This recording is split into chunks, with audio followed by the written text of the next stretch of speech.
Halo,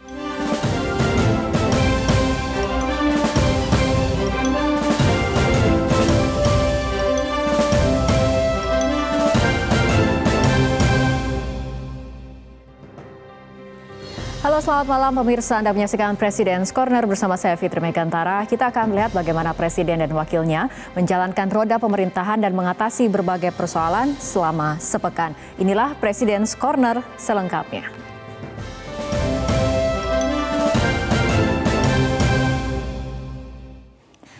Pemirsa, memantau upaya tanggap darurat pasca gempa di Cianjur menjadi salah satu kesibukan Presiden dan Wakilnya pekan ini. Apa saja agenda istana selama sepekan lainnya?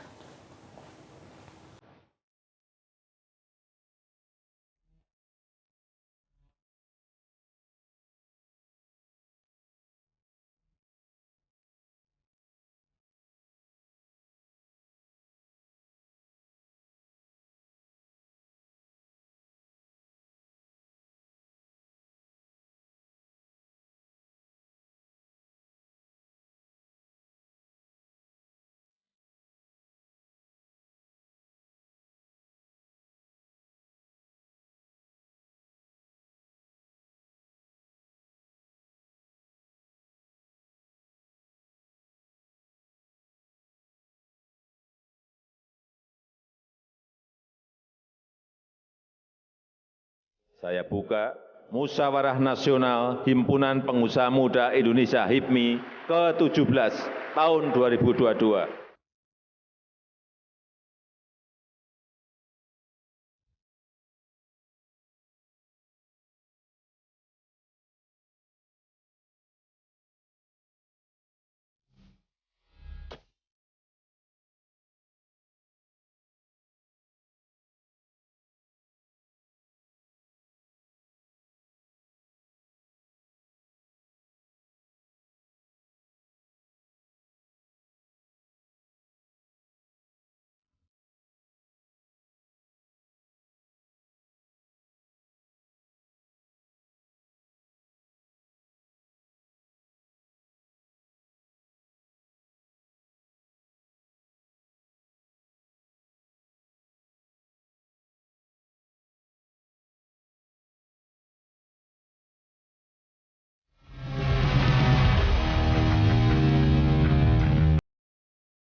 Jangan membuat isu-isu politik yang tidak baik, terutama isu-isu politik identitas yang mengedepankan isu politik sara. Saya kira kita memiliki pengalaman yang tidak baik di pemilu-pemilu sebelumnya. Kita harapkan ini tidak terjadi di 2024.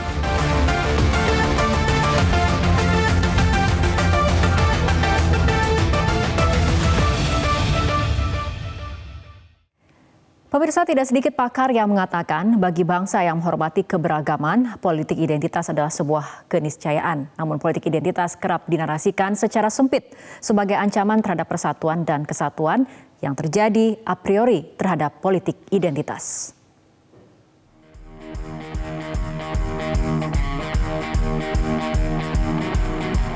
Frasa politik identitas beberapa tahun terakhir kerap dijadikan topik perbincangan hingga memicu perdebatan. Politik identitas selalu dikemas sebagai fenomena yang berbahaya bagi persatuan bangsa. Namun tak sedikit pakar politik yang menyatakan politik identitas dalam demokrasi di Indonesia adalah sebuah keniscayaan. Dengan 1.300 suku bangsa, sulit menafikan kehadiran politik identitas di Indonesia. Namun tahun politik akan tiba di tengah kondisi sulit. Pandemi belum sepenuhnya teratasi, resesi ekonomi juga diprediksi akan terjadi. Karena itu, prioritas pemerintah adalah mengawal stabilitas ekonomi. Saat berpidato di Surakarta pekan ini, Presiden Jokowi mendorong elit politik ikut menjaga kondisivitas politik. Salah satu caranya menurut Presiden, yaitu dengan menjauhi politik identitas. Lakukan politik-politik gagasan, politik-politik ide. Tapi jangan masuk ke politik sara, politisasi agama, politik identitas, jangan. Sangat berbahaya bagi negara sebesar kita Indonesia yang sangat beragam. Penolakan politik identitas juga disampaikan Presiden dalam rapat kabinet April lalu. Menurut Presiden, politik identitas menyisakan pengalaman tidak baik di Indonesia. Oleh sebab itu saya juga minta dilakukan edukasi, dilakukan pendidikan politik yang masif kepada masyarakat, kepada para kontestan. Jangan membuat isu-isu politik yang tidak baik, terutama isu-isu politik identitas yang mengedepankan isu politik sara. Saya kira kita memiliki pengalaman yang tidak baik di pemilu-pemilu sebelumnya. Kita harapkan ini tidak terjadi di 2024. Penolakan terhadap politik identitas juga muncul dari Wakil Presiden. Usai menghadiri peringatan Hari Santri beberapa waktu lalu, Wapres menyatakan BNPT akan mewaspadai penyusupan kelompok radikal yang menunggangi politik identitas. Dan saya minta memang BNPT untuk terus mengambil langkah-langkah antisipasi, terutama dalam menghadapi pemilu, pilpres, jangan sampai kelompok-kelompok radikal kemudian menggunakan dengan misalnya mendorong adanya politik identitas. Kita sudah sepakat tidak menggunakan politik identitas di dalam pemilu nanti 2024. Wapres juga meminta partai elit politik tidak menggunakan isu politik identitas hingga memicu konflik di tengah masyarakat. Pemerintah tentu melalui berbagai kementerian, lembaga, kemudian partai-partai politik juga jangan mengusung isu-isu yang sifatnya itu politik identitas.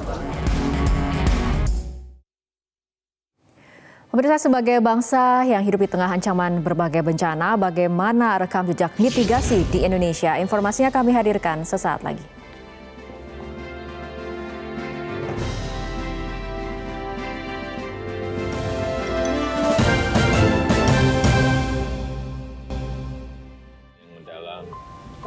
Bela sungkawa atas terjadinya musibah gempa bumi di Kabupaten Cianjur, Provinsi Jawa Barat.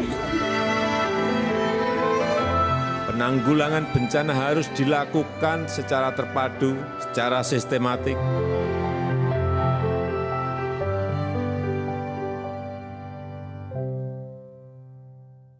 Pemirsa, saat bencana terjadi, kerap kali pihak berwenang baru bereaksi, melakukan evakuasi, memastikan bantuan terdistribusi hingga janji renovasi. Betapa eloknya bila upaya mitigasi menjadi solusi agar jargon bangsa tangguh bencana benar-benar terlaksana dan tidak menjadi wacana semata. Saya ingin menyampaikan duka cita yang mendalam, bela sungkawa atas terjadinya musibah gempa bumi di Kabupaten Cianjur, Provinsi Jawa Barat. Gempa berkekuatan magnitudo 5,6 yang mengguncang Cianjur, Jawa Barat awal pekan ini mendapat perhatian Presiden Jokowi. Menggunakan jalur darat, Presiden meninjau lokasi bencana. Tujuannya untuk memastikan aksesibilitas menuju lokasi yang sempat terputus akibat longsor telah kembali dapat dilalui kendaraan. Gerakan jajarannya dalam membantu musibah gempa bumi di Kabupaten Cianjur ini utamanya yang berkaitan dengan akses, pembukaan akses yang terkena longsor. Kemudian yang kedua, untuk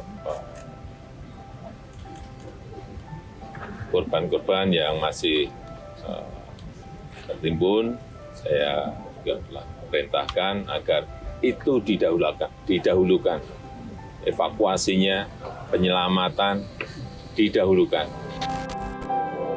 Selain mengunjungi korban yang dirawat di rumah sakit, Presiden juga bertemu sejumlah pengungsi dan melihat langsung daerah terdampak bencana.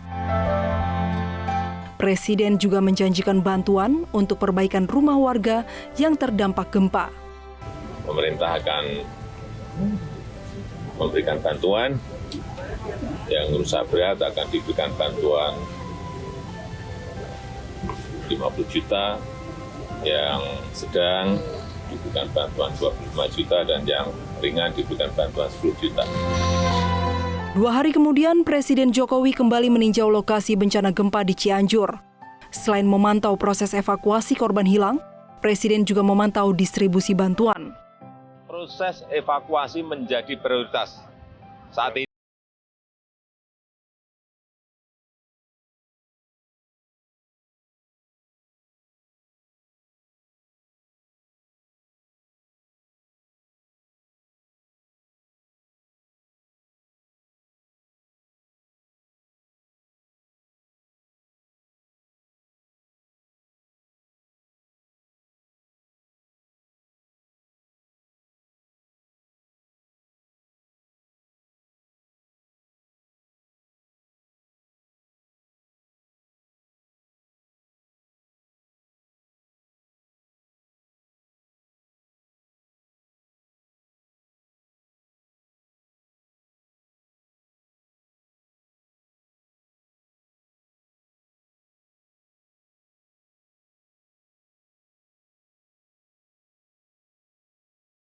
Terdampak gempa. Saya datang ke Kecamatan Cugenang ini karena memang ini adalah epicentrumnya. Dan yang paling parah, terutama untuk rumah-rumah yang roboh, yang paling banyak ada di sini. Yang meninggal pun yang banyak juga di sini. Gempa bumi pada awal pekan ini merusak 57.000 rumah warga. Kebanyakan rusak berat dan sedang. Korban tewas lebih dari 270 orang. Korban luka berat mayoritas mengalami patah tulang dan luka di kepala akibat tertimpa reruntuhan bangunan. Yang menarik, para ahli menemukan potensi siklus gempa 20 tahunan di Cianjur. Pasalnya, kawasan ini dilalui sesar aktif Cimandiri sepanjang 100 km. Informasi para ahli seharusnya menjadi landasan saat pembuat kebijakan menyusun strategi mitigasi. Namun yang tampak di depan mata, rakyat tak diberdayakan untuk hidup berdampingan dengan bencana. Padahal pemerintah sudah memahami bangunan tahan gempa adalah solusi mitigasi. Perhatian ke depan adalah bagaimana agar kita membangun bangunan tahan gempa di zona sesar-sesar seperti itu. Karena apa? Karena kunci keselamatan, kunci dari solusi mitigasi gempa bumi adalah bangunan tahan gempa. Mungkin harus memiliki struktur yang kuat, besi tulangannya standar, semennya juga harus berkualitas bagus, tidak boleh diirit-irit ya. Berbagai bencana termasuk gempa bukan barang langka di Indonesia. Dalam 20 tahun terakhir, kita mengalami sejumlah gempa berkekuatan raksasa. Seperti gempa di Yogyakarta pada tahun 2006 berkekuatan magnitudo 5,9. Dampaknya 6.000-an orang tewas dan puluhan ribu rumah rata dengan tanah. Pada 2009, gempa berkekuatan magnitudo 7,6 mengguncang kota Padang. Menurut data, ribuan orang tewas di 3 kota dan 4 kabupaten di Provinsi Sumatera Barat. Pada 2018, gempa bumi yang disusul tsunami menerjang Donggala dan Palu di pesisir Sulawesi. 65.000 lebih rumah hancur, 2.000 korban tewas, dan 82.000 lainnya kehilangan tempat tinggal. Pada Februari lalu, Presiden Jokowi mentargetkan Indonesia menjadi bangsa tangguh bencana. Karena itu butuh perencanaan matang, terpadu, sistematik, dan konsisten. Indonesia termasuk 35 negara yang paling rawan risiko bencana di dunia. Hampir setiap hari ada bencana di beberapa wilayah di negara kita Indonesia. Risiko kerugiannya juga sangat besar, baik dalam jumlah korban maupun kerugian material. Oleh karena itu, penanggulangan bencana harus dilakukan secara terpadu, secara sistematik, dan rencana induk penanggulangan bencana tahun 2020-2044 harus dilaksanakan dengan penuh komitmen. Namun tanpa pemberdayaan, bencana akan membuat kehidupan rakyat hancur berantakan. Pemerintah harus turun tangan, memberi bimbingan, dan bila perlu menyiapkan pendanaan. Jadi yang rusak ringan pun akan dilakukan perkuatan, ya, perkuatan. Kalau yang dinding tembok misalnya ada keretakan dan sebagainya, ini juga akan kita lakukan perbaikan, ya, atau kita dorong, kita edukasi, kita dampingi masyarakat untuk bisa memperbaiki rumahnya dengan lebih baik, misalnya dengan teknologi verosemet dan sebagainya. Akankah bangsa tangguh bencana hanya sekedar wacana? Satu contoh sederhana, apakah pemerintah melatih rakyatnya bertindak tepat kala bencana melanda? Di Jepang misalnya, pelatihan menghadapi gempa diajarkan sejak usia muda. Di Jepang, aturan bangunan tahan gempa hingga magnitudo 6 juga diterapkan secara konsisten. Pembangunan rumah-rumah yang terkena gempa bumi ini diwajibkan untuk memakai standar bangunan yang anti gempa oleh Menteri PUPR. Karena tadi disampaikan oleh BMKG bahwa gempa ini adalah gempa 20 tahunan. Sehingga bangunan rumahnya kita arahkan untuk yang rumah anti gempa. Pemirsa, apa saja pesan penting dan menarik dari Presiden dan Wakil Presiden untuk pekan ini? Informasinya akan kami hadirkan usai jeda.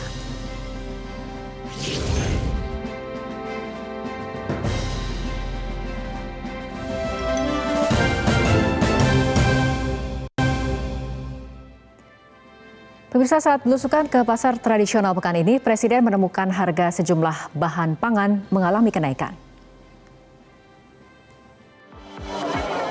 Enggak, ini kan akhir tahun. Kita ngecek harga-harga barang di pasar, karena kondisi setiap provinsi juga berbeda-beda. Kemarin saya cek di Bali, ternyata berbeda dengan yang ada di provinsi yang lain. Ini kita cek di provinsi Jawa. Saya melihat harga tadi yang naik minyak, kaget juga saya tadi naik 2.000. Tapi aman ya? Terus tempe ya, naik, memang kedelainya sekarang di harga 15.000 juga. Ya itu fakta di lapangan yang kita temukan dan nanti akan dicarikan solusinya. Ya.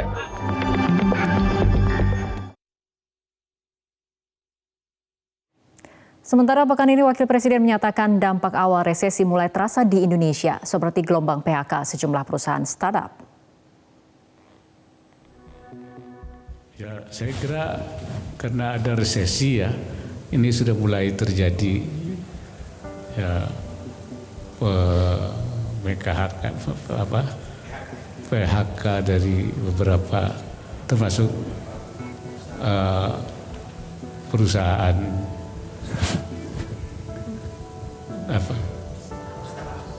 startup. Ya, pemerintah secara umum sebenarnya sudah menyiapkan berbagai program ya antisipasi itu. Misalnya pertama itu melakukan upaya-upaya program padat karya ya untuk menampung tenaga kerja yang ter-PHK itu program-program besar itu dibagi kecil-kecil di daerah sehingga mereka masyarakat itu bisa bekerja, kemudian produk-produk UMKM juga bisa bisa ikut partisipasi, misalnya bata yang dibuat oleh masyarakat, genteng oleh masyarakat, sehingga padat karya ini termasuk jalan dan bangunan itu bisa menampung banyak, walaupun tidak digunakan cara-cara yang teknologi, tapi dipadat karyakan.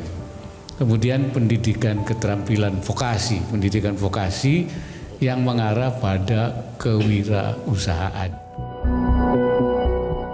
Pekan ini Presiden Jokowi juga mendorong masyarakat untuk mendapatkan vaksinasi booster. Presiden menyebut vaksin yang digunakan adalah karya anak bangsa. Booster yang kedua memang masih kecil sekali, masih 730.000 dosis vaksin. Kenapa kita memerlukan booster? Agar imunitas kita terjaga dan dapat memutus penularan COVID dari orang ke orang. Ini yang paling penting. Kemudian vaksin yang dipakai pada pagi hari ini yaitu vaksin Indovac, produk 100% dalam negeri. Sementara saat membuka Munas ke-17 HIPMI, pekan ini Presiden menyatakan Indonesia tengah berada pada puncak kepemimpinan global.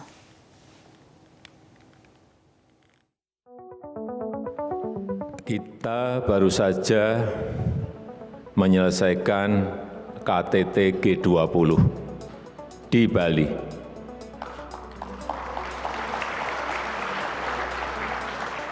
Ini adalah sebuah amanat dan kehormatan besar, dan betul-betul kita berada di puncak kepemimpinan global saat ini. Karena kita sekaligus sekarang ini juga sebagai ketua ASEAN.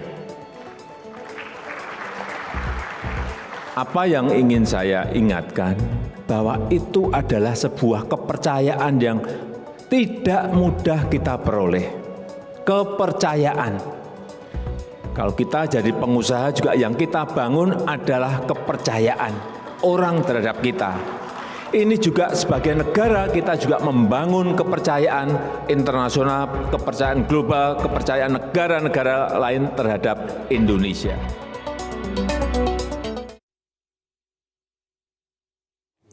Pemirsa, informasi tadi menutup perjumpaan kita dalam President's Corner untuk malam hari ini. Mewakili kerabat kerja petugas saya Fitri Megantara mengucapkan terima kasih atas kebersamaan Anda. Selamat malam, sampai jumpa.